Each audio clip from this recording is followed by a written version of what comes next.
Hello,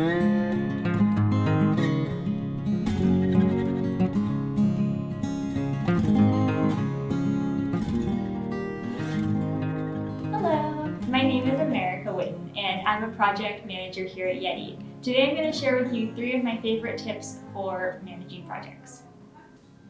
The first tip I'm going to share is about assigning roles and responsibilities. While this may seem like everyone should know what they're actually doing during a project, I still think it's really important to, when you have an internal kickoff meeting, make sure everyone knows who's responsible for doing code reviews, who's responsible for client communication, and then it's really important to know who's actually responsible for completing a task versus who needs to just know about the task being completed.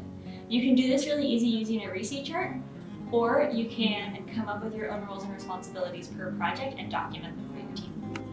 One of the biggest problems with not assigning roles and responsibilities is that there's a huge diffusion of responsibility, and so sometimes tasks won't be completed because no one felt like they were actually responsible for them, or sometimes people who are doing a similar role will try to do each other's jobs, which can cause a lot of tension on the team. My second tip is to actually be very detailed in setting up a communication strategy, both internally and with your clients.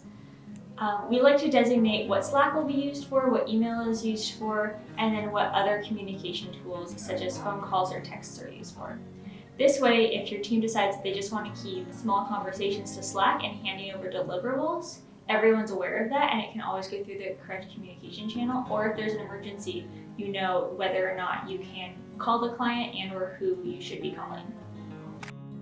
My third and favorite tip is setting up team profiles. You can do this during your internal kickoff meeting. Basically, you want to ask your team members how they like to be appreciated, how they like to be communicated with, and anything else that they feel like a coworker should know about working with them. This means that if you know that Tony really likes to get messages over Slack, you won't go up to him while he's in the zone. Instead, you'll know that you should just send him a Slack message. Whereas you might know that Summer appreciates it when you give her feedback right after a situation's happened. You'll feel comfortable walking up to her and letting her know. I find that these can be incredibly useful while working with teams and can just make your whole team experience much better and smoother and less stressful.